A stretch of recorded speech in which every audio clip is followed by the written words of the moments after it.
दोस्तों, स्वागत है आप सभी का अमेजिंग ज्ञान पॉइंट स्टडी प्लेटफॉर्म पर। आज के इस क्लास में हम मानव शरीर के टॉप 32 क्वेश्चंस को कवर करने वाले हैं। साथियों, मैंने सभी प्रश्न आपको डिटेल में आसान भाषा में समझाया है। यह वीडियो आपके सभी एग्जाम के लिए अति महत्वपूर्ण है, तो वीडियो में अंत तक बने रहिएगा। वीडियो का पहला क्वेश्चन है, शरीर की सर्वाधिक प्रबल अस्थि कौन सी है? आपके ऑप्शंस हैं जबड़े की अस्थि, भुजा की अस्थि, ऑप्शन सी है जांघ की अस्थि और ऑप्शन डी है गर्दन में। तो साथियों, पहले क्वेश्चन की बात की जाए तो शरीर की सबसे शक्तिशाली अस्थि हमारे जबड़े में पाई जाती है, जिसे मेंडिबल कहते हैं। ऑप्शन ए याद रखिएगा कि शरीर की सर्वाधिक प्रबल अस्थि जबड़े में पाई जाती है और इसे मेंडिबल कहते हैं। अस्थि को आप डायग्राम में भी देख सकते हैं। हमारे मुख के निचले वाले हिस्से में मेंडिबल अस्थि पाई जाती है और यह शरीर की सबसे शक्तिशाली अस्थि होती है। दोस्तों, दूसरा क्वेश्चन है, मानव की पाचन नली लगभग कितने फीट लंबी होती है? तो साथियों, मानव के मुख से लेकर गुदा तक पूरी पाचन नली लगभग 32 फीट या 9 मीटर लंबी होती है। आप सभी डायग्राम में भी देख सकते हैं। मनुष्य के पाचन नली की लंबाई लगभग 32 फीट या 9 मीटर की होती है। दोनों डाटा आप सभी को याद रखना है। पाचन तंत्र को एक और नाम से आहार नाल के नाम से जाना जाता है, तो इसे भी आप याद रखिएगा। तीसरा है, मनुष्य में पाचन का अधिकांश भाग किस अंग में संपन्न होता है?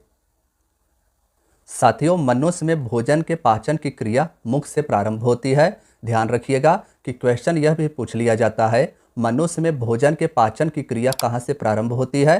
तो मुख से पाचन की क्रिया प्रारंभ होती है और भोजन का अधिकांश भाग मनुष्य के छोटी आंत में संपन्न होता है। ऑप्शन ए इसका राइट आंसर हो जाएगा।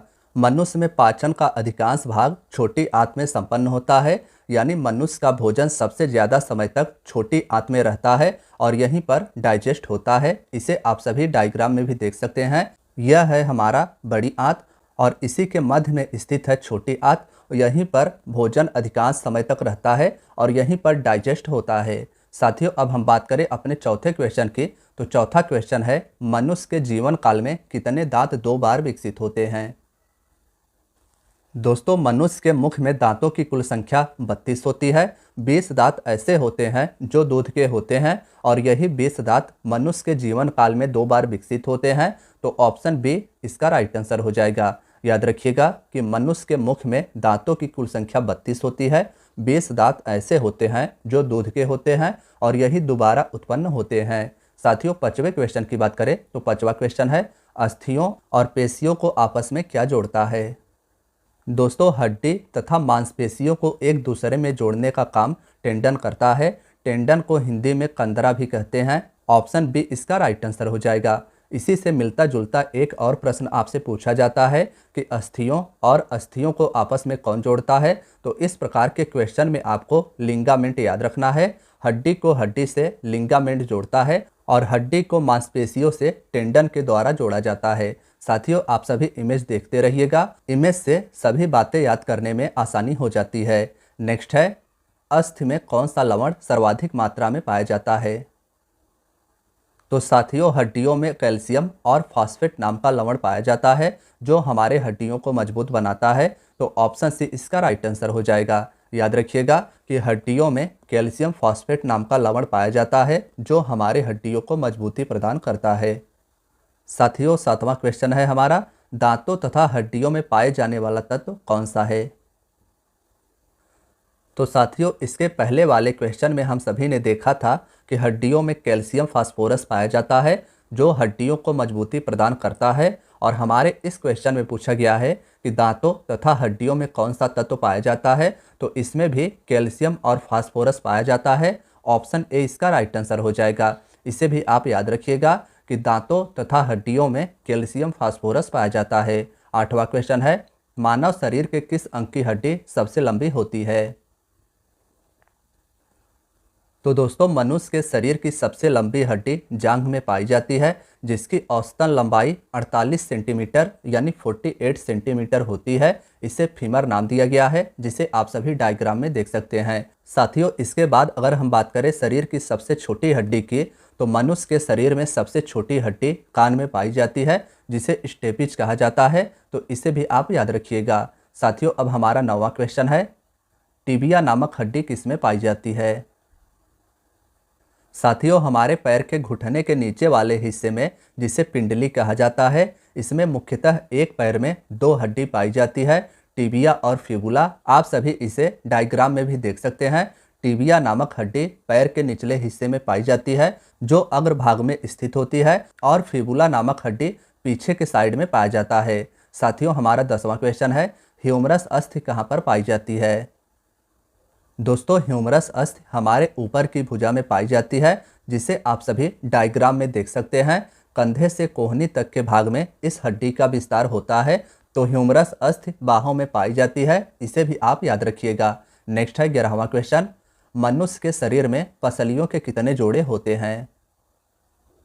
तो साथियों, मानव के शरीर में पसलियों की कुल संख्या 24 होती है, और क्वेश्चन पूछा गया है कि कितने जोड़े होते हैं। तो मानव के शरीर में पसलियों यानी रिब्स की संख्या 12 होती है। ऑप्शन ए इसका राइट आंसर हो जाएगा। पसलियों के द्वारा हमारे आंतरिक अंगों की सुरक्षा की जाती है, जैसे फेफड़ा, हृदय आदि की सुरक्षा पसलियों के द्वारा की जाती है। इसे आप सभी डायग्राम में भी देख सकते हैं। साथियों, अब हमारा 12वां क्वेश्चन है, नवजात शिशुओं में हड्डियों की संख्या लगभग कितनी होती है? ऑप्शन बी 300 इसका राइट आंसर हो जाएगा। नवजात शिशुओं में हड्डियों की कुल संख्या 300 होती है। जब व्यक्ति वयस्क होता है तब हड्डियां आपस में जुड़कर 206 हो जाती है। तो क्वेश्चन आपसे पूछा जाता है कि वयस्क मानव में हड्डियों की कुल संख्या कितनी होती है? तो 206 आप याद रखिएगा। नवजात शिशुओं में हड्डियों की संख्या 300 और वयस्क मानव में यानी यंग ह्यूमन में हड्डियों की कुल संख्या 206 होती है। 13वां है, मानव रुधिर का पीएच मान कितना होता है? दोस्तों, पीएच मान किसी विलयन के अम्लीयता या क्षारीयता को बताते हैं। आमतौर पर इसे 0 से लेकर 14 तक के पैमाने में मापा जाता है। 7 के नीचे के जो भी विलयन होते हैं उन्हें अम्लीय कहा जाता है, और 7 से ऊपर के जो विलयन होते हैं उन्हें क्षारीय कहा जाता है। और मानव रक्त का पीएच मान 7.4 होता है, यानी मानव का रक्त क्षारीय होता है, और इसका पीएच मान 7.4 है। इसे भी आप याद रखिएगा। साथियों, अब हमारा 14वां क्वेश्चन है, मानव शरीर में रुधिर बैंक का कार्य कौन करता है? तो दोस्तों, मानव शरीर में रुधिर बैंक का कार्य तिल्ली के द्वारा किया जाता है। ऑप्शन डी इसका राइट आंसर हो जाएगा। इसके अन्य नाम भी याद रखिएगा। इसी को प्लीहा या स्प्लीन कहा जाता है, और मानव शरीर के रुधिर बैंक यानी ब्लड बैंक का कार्य तिल्ली के द्वारा किया जाता है, जिसे आप सभी इमेज में देख सकते हैं। हमारे स्टमक के पीछे स्थित होता है तिल्ली, और यह मानव शरीर के ब्लड बैंक के रूप में कार्य करता है। साथियों, 15वां क्वेश्चन है, मानव रक्त प्लाज्मा में प्रायः पानी की प्रतिशत मात्रा में कितनी भिन्नता होती है? दोस्तों, मानव के रक्त में 2 प्रकार के पदार्थ पाए जाते हैं, प्लाज्मा और रुधिराणु। प्लाज्मा 55% और ब्लड कॉर्प्यूलस 45%, यानी मानव के रक्त में 2 पदार्थ पाए जाते हैं, प्लाज्मा और रुधिराणु, जिसे ब्लड कॉर्प्यूलस कहते हैं। प्लाज्मा 55% रक्त का हिस्सा होता है और रुधिराणु 45%। रुधिराणु जिसमें मुख्यतः आरबीसी, डब्ल्यूबीसी और ब्लड प्लेटलेट्स होते हैं। इस क्वेश्चन में हम सिर्फ प्लाज्मा की बात करेंगे। बात करें अगर प्लाज्मा की, तो साथियों, मानव के रक्त में प्लाज्मा लगभग 55 से 65% पाया जाता है, और प्लाज्मा में 91 से लेकर 92% तक पानी की मात्रा होती है। तो ऑप्शन बी इसका राइट आंसर हो जाएगा। इसे आप ध्यान रखिएगा कि मानव रक्त के प्लाज्मा वाले हिस्से में 91 से 92% तक पानी की मात्रा होती है। साथियों, अब हमारा नेक्स्ट क्वेश्चन है, रुधिर के डब्ल्यूबीसी में निम्न में से किसके द्वारा एंटीबॉडी निर्मित होता है? दोस्तों, डब्ल्यूबीसी जिसका मुख्य कार्य शरीर को रोगों के संक्रमण से बचाना है, इसके लिम्फोसाइट के द्वारा शरीर में एंटीबॉडी का निर्माण किया जाता है। इंपॉर्टेंट क्वेश्चन है, याद रखिएगा कि रुधिर के डब्ल्यूबीसी में लिम्फोसाइट के द्वारा एंटीबॉडी का निर्माण किया जाता है। साथियों, अब हमारा 17वां क्वेश्चन है, रक्त में पाई जाने वाली धातु कौन सी है? दोस्तों, बात करें अगर रक्त में पाई जाने वाली धातु की, तो मानव के रक्त में आरबीसी में हीमोग्लोबिन पाया जाता है, जिसके कारण मानव के रक्त का रंग लाल होता है, और हीमोग्लोबिन में ही लोहा नाम की धातु पाई जाती है। तो ऑप्शन सी इसका राइट आंसर हो जाएगा। मानव रक्त के आरबीसी में हीमोग्लोबिन पाया जाता है, और हीमोग्लोबिन में लोहा नाम की धातु पाई जाती है। इसे आप याद रखिएगा। साथियों, अब हमारा 18वां क्वेश्चन है, रक्त में लाल रंग निम्न में से किसके कारण होता है? तो साथियों, आरबीसी में पाए जाने वाले हीमोग्लोबिन के कारण मनुष्य के रक्त का रंग लाल होता है। ऑप्शन डी इसका राइट आंसर हो जाएगा। इंपॉर्टेंट क्वेश्चन है, याद रखिएगा कि रक्त में लाल रंग हीमोग्लोबिन के कारण होता है। नेक्स्ट है 19वां क्वेश्चन, हीमोग्लोबिन किसका महत्वपूर्ण घटक है? तो साथियों, इसका option C RBC right answer हो जाएगा। हीमोग्लोबिन मुख्यतः आरबीसी में पाया जाता है। नेक्स्ट है, कौन सी रक्त वाहिकाएं साफ रक्त फेफड़ों से हृदय में ले जाती हैं? तो दोस्तों, ऑप्शन बी फुफ्फुस सिरा इसका राइट आंसर हो जाएगा। फुफ्फुस सिरा ही वह नस होती है जो फेफड़ों से ऑक्सीजन युक्त रक्त को हृदय में ट्रांसफर करते हैं। फिर हृदय यानी हार्ट हमारे शरीर के हर हिस्से को ऑक्सीजन युक्त रक्त पहुंचाने के लिए जिम्मेदार होता है। तो याद रखिएगा कि फुफ्फुस सिरा के द्वारा साफ रक्त फेफड़ों से हृदय में ले जाया जाता है।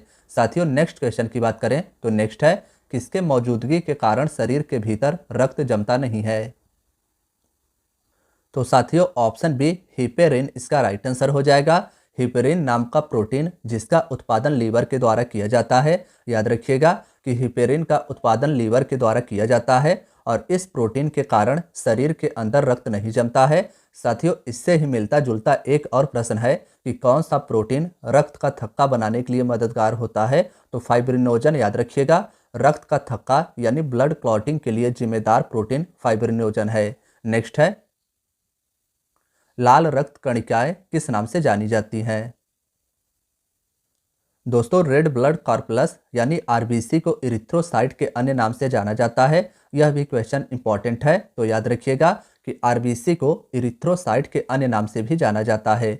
नेक्स्ट है, लाल रक्त कणिकाएं कहाँ उत्पन्न होते हैं? तो साथियों, जैसा कि आप सभी इमेज में देख सकते हैं, लाल रक्त कणिकाएं यानी आरबीसी उत्पन्न होती है अस्थि मज्जा में। बोन मैरो के द्वारा आरबीसी का निर्माण किया जाता है और आरबीसी का जीवन काल 20 से लेकर 120 दिन तक होता है। आरबीसी का निर्माण अस्थि मज्जा यानी हड्डियों के अंदर स्थित अस्थि मज्जा से होती है और इसका जीवन काल 20 से लेकर 120 दिन तक का होता है। नेक्स्ट है, निम्न में से किसको आरबीसी का कब्रिस्तान कहा जाता है? साथियों, आरबीसी का जन्म तो अस्थि मज्जा में होता है, लेकिन आरबीसी की मृत्यु प्लीहा में होती है, इसीलिए प्लीहा को आरबीसी का कब्रिस्तान कहा जाता है। ऑप्शन ए इसका राइट आंसर हो जाएगा। आरबीसी का जन्म अस्थि मज्जा में होता है और इसकी मृत्यु प्लीहा यानी स्प्लीन में होती है। नेक्स्ट है, सर्वप्रथम परिसंचरण तंत्र का अध्ययन किसके द्वारा किया गया था?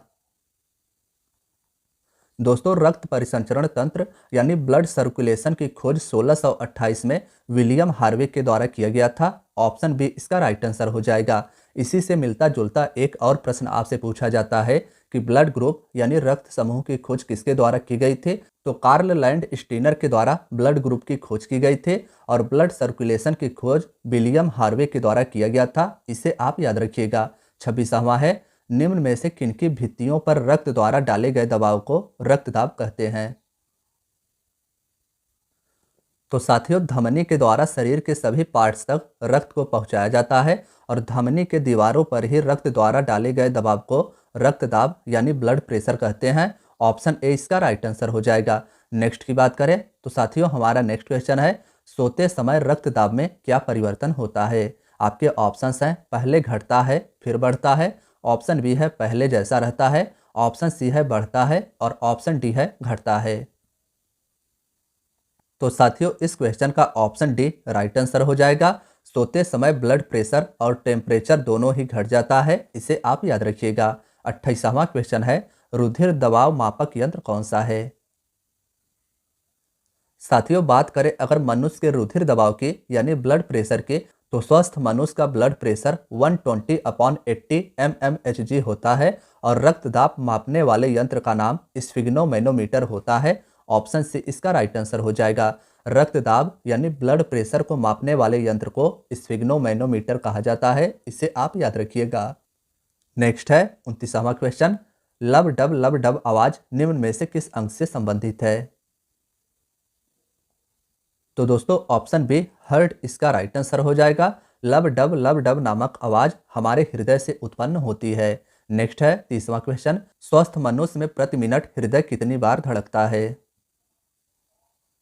साथियों, सामान्य मानव के शरीर में हृदय को एक बार धड़कने के लिए 0.8 सेकंड का समय लगता है और 1 मिनट में हृदय का धड़कन 72 टाइम्स होता है। ऑप्शन ए इसका राइट आंसर हो जाएगा। नेक्स्ट की बात करें तो 31वां क्वेश्चन है, मानव हृदय में कुल कितने कोष्ठक होते हैं। साथियों मोस्ट इंपॉर्टेंट क्वेश्चन है, मानव के हृदय में कुल कितने चैम्बर्स होते हैं, यह हमारे क्वेश्चन में पूछा गया है। तो साथियों बात करें अगर मानव हृदय यानी ह्यूमन हार्ट की, तो मानव हृदय जिसका वजन लगभग 300 ग्राम होता है, इसमें चैम्बर्स की संख्या 4 होती है।